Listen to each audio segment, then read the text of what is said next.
If you've been here a while, do you think this podcast is worth a coffee? You can do a one-time double shot of support at buymeacoffee.com/dailydetroit. That's buymeacoffee.com/dailydetroit. And thanks to Alok, who did that exact thing over the weekend. You are a gentleman and a scholar.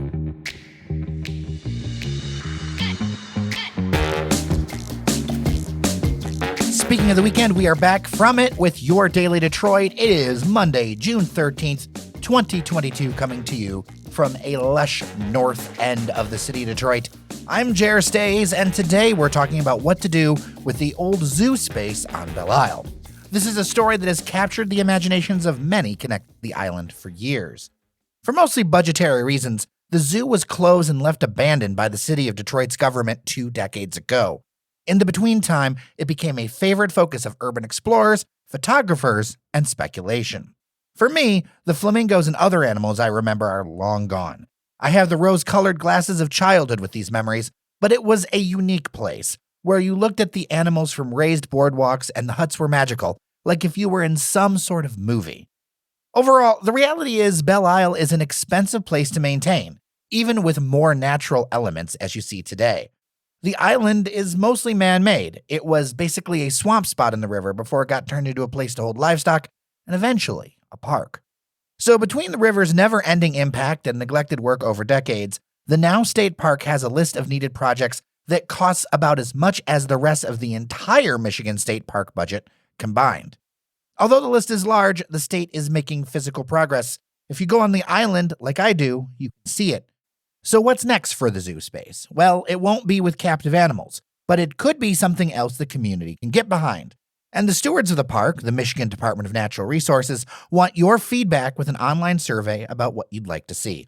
So to learn more on how all this came together, Amanda Treadwell is my guest. Working for the DNR, she's spent years with a focus on Belle Isle.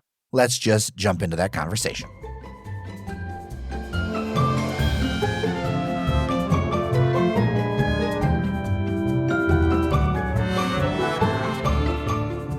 Joining me on the line is Amanda Treadwell, Urban Area Field Planner for DNR's Parks and Rec Division. I appreciate your time. Thank you for coming on Daily Detroit. Yeah, thanks for having me. I look forward to talking with you about what we have going on for the zoo at the park today. Yeah, I mean, the zoo has so many memories for people. I've probably spiced a few of them in various episodes of the show in the past. I remember going to the zoo area as a kid. I have so many ties to it, as so many Detroiters do.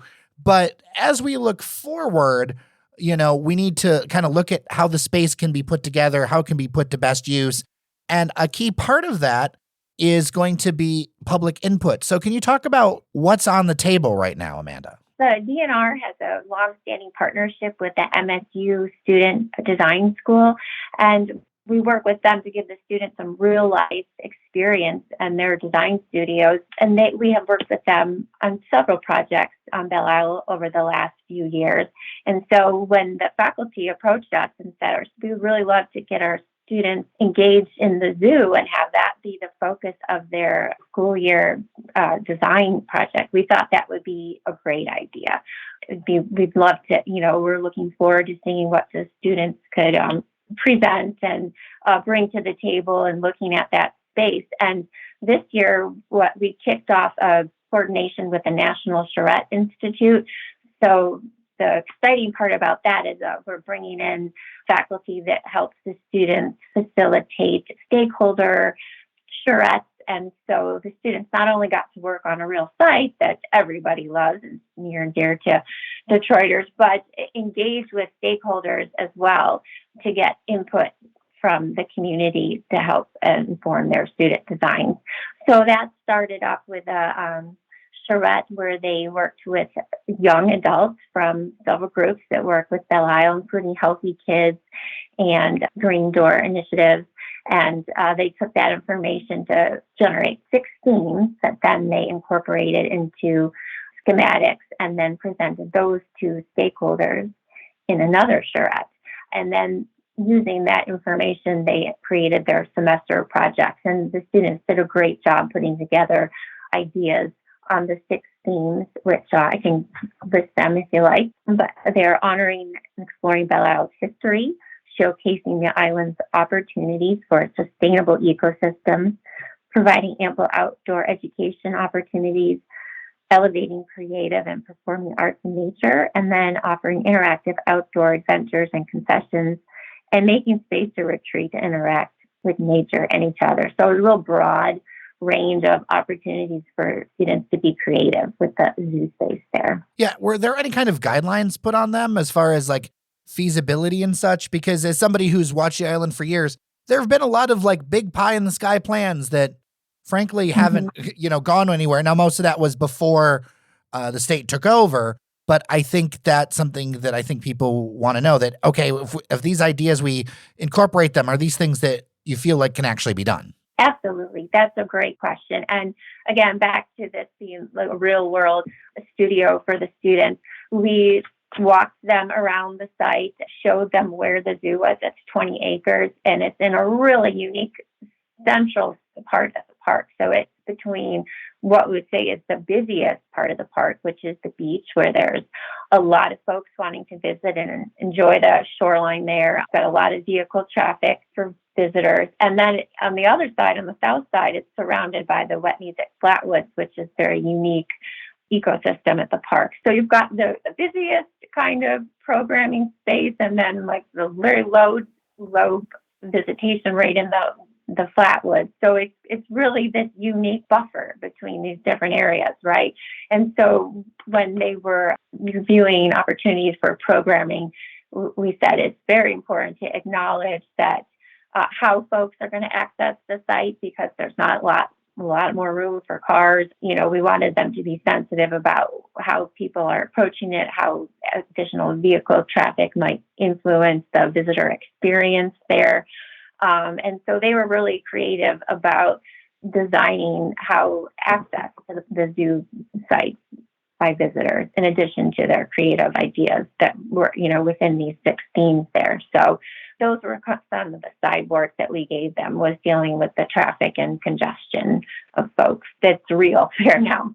Oh, for sure. It's something that makes me think about the history of Belle Isle, where so much of it, and a good part of its history, it wasn't as like car focused. There was a lot more, walking or biking, and some of the things that are roads today, they were kind of like walking paths if you look at the old photos. So it's almost like the way that the island and the attractions were put in, it's like they were done at a time where the car still wasn't dominant. And now you've got a time where, one of the big holdups for how many people can enjoy the island is how many cars can fit on it. Right. Yeah, that's such a good point. I love looking at those old historic photos where it's just people, shoulder to shoulder over large lawn areas or roads, and they're just packed with people. And that's because they arrived by ferry. There was a ferry till 1957 that got folks to the park and the buses. So you're right. Now what you see more is bumper to bumper than shoulder to shoulder. So the DNR is working with the BIC and MDOT, and we are kicking off a traffic and circulation study that will address modal transportation as well this summer. They'll be doing inventory and analysis on traffic flow and providing recommendations to improve circulation,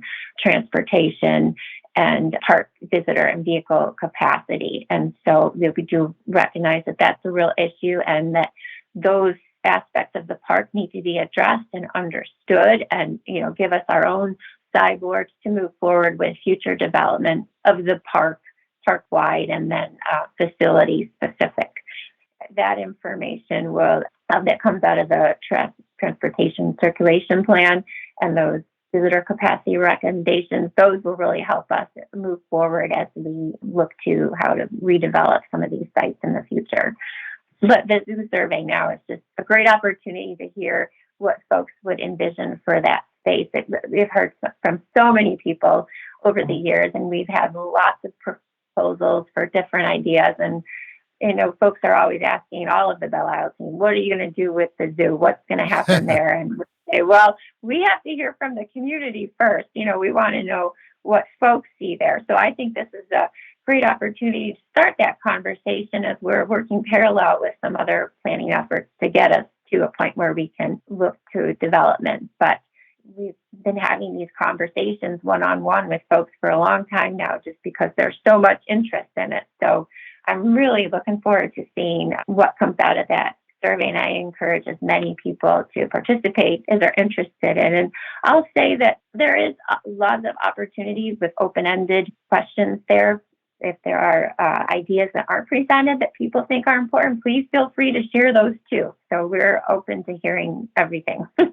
Oh, for sure. For you, why is it so exciting to work on this kind of stuff? Because I feel like you really do seem, I can hear it in your voice, you have a passion for doing something with the space, not just the zoo part, but Belle Isle in general. I am agreeing with all the other visitors. It's a very special place. It's such a unique and special part of Detroit. It's the largest city-owned island park in the nation, and it's got a lot of history and love and passion surrounding it. So I get energized just by hearing the love and passion for it from the park. So I'm with you though. You can't go there and not feel the love. So if people want to contribute to this, have their voice heard, and let me tell you, I think it's so important that if you want something to happen with the space, if you've got thoughts about it, that you share those thoughts so that in this way, so that they're able to really be put together and see what do people want to do with this thing.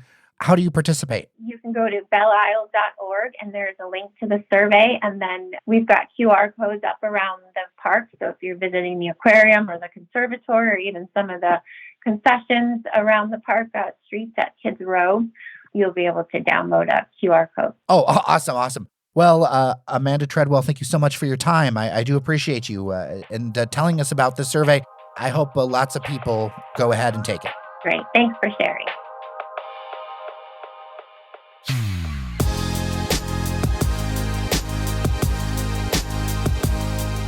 Beyond the survey itself, if you've got thoughts on anything we're talking about, dailydetroit@gmail.com. Some of the feedback has been really great lately.